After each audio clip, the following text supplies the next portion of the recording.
مفتی طارق مسعود special. ہم نے دعا میں اللہ سے مانگنی، اللہ تو نے یہ کام کرنا ہے، باقی اللہ تو کرے گا وہی جو اس کی چاہ۔ لیکن بھائی ہم یہ نہیں کہہ سکتے اے اللہ ایکچولی میں چاہتا تو ہوں جہنم سے بچنا، تو اگر چاہے تو مجھے بچا لے جہنم سے۔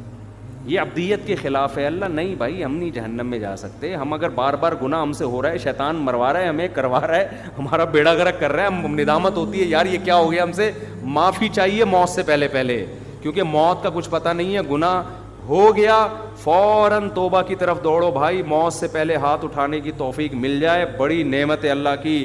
کیونکہ اللہ جیسے گناہ سے ناراض ہوتا ہے تو گناہ سے توبہ کرنے پر خوش بھی تو ہوتا ہے نا۔ یہ نظام عدل تھوڑی ہے کہ جب گناہ ہوا تو سزا دے رہا ہے اور جب گناہ کی معافی مانگ رہے ہو تو پھر جزا نہیں دے رہا۔ وہ کہے گا بھائی جیسے گناہ پہ عذاب دیتا ہوں ایسے ہی توبہ ایک نیکی ہے، اس توبہ پہ کیا کرتا ہوں میں، خوش بھی تو ہوتا ہوں میں۔ ہمارے ایک دوست تھے بچپن میں، ان کو شراب کی اور الٹی سیدھی چیزوں کی عادت پڑ گئی۔ ان کو میں کسی خانقاہ میں لے گیا، حضرت حکیم اختر صاحب رحمہ اللہ تعالیٰ بڑے بزرگ تھے، زندہ تھے، ان کے پاس میں لے گیا، میں نے ان سے اس کو بیعت کروا دیا۔ اب وہ ایک دن آیا میرے پاس، کہہ رہا ہے یار میں بیعت ہو گیا، بڑا فائدہ ہو، لیکن پھر مجھ سے گناہ ہو جاتا ہے اور بار بار توبہ کرتا ہوں، اب تو مجھے توبہ کرتے ہوئے شرم آ رہی ہے۔ توبہ کرتے ہوئے کیا آ رہی ہے؟ شرم آ رہی ہے کہ اللہ بھی کہے گا کل توبہ کر کے گیا تھا، رو رو کے ایسے گڑ گڑا جیسے سے زیادہ نیک دنیا میں کوئی ہے ہی نہیں، ٹھیک ہے نا۔ اگلے دن پھر بدماشی کر کے آ رہا ہے۔ تو وہ گٹکا بھی کھاتا تھا، گٹکا اس وقت میرا خیال ہے ایجاد نہیں ہوا تھا، سگریٹ، پان، نسوار، چرس، جو نشہ نہیں کر رہا تھا نا وہ نشہ تھا جس کے اس کے پاس پیسے نہیں ہوتے تھے، باقی ساری چیزیں کر رہا تھا وہ۔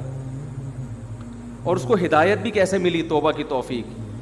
توبہ کی توفیق ایسے ملی، کسی قادیانی نے اس کو لندن کے ویزے کی لالچ دے کے قادیانی بنانے لگا تھا اس کو۔ اچھا ہم سے آ کے قادیانیوں کے فیور میں بات کرتا تھا، میں اسے سمجھاتا تھا بھائی مرزا غلام احمد قادیانی جھوٹا نبی ہے، ایمان کیوں بیچ رہا ہے تو ہمارا، کیونکہ دوست تھا نا، اس کو ہم سمجھا رہے یار تو شراب کباب سے اب یہاں بھی تو ایمان بیچ رہا ہے، کیا کر رہا ہے؟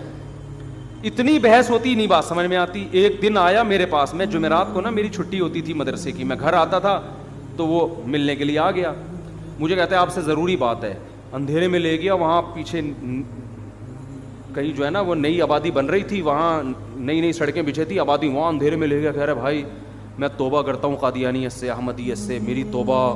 میں نے کہا اللہ نے کیسے ہدایت دی بھی، کیا ہوا؟ کہہ رہے یار جس قادیانی نے، ناظم آباد میں ایک بڑا سیٹ تھا مالدار، وہ مجھے اس نے لالچ دی ہوئی تھی کہ یو کے کا ویزا دلوا دوں گا، قادیانی ہو جاؤ، اور میں ویزے کے لالچ میں، اور مجھے کہتے ایک دن کیا ہوا، مجھے اپنے گھر میں لے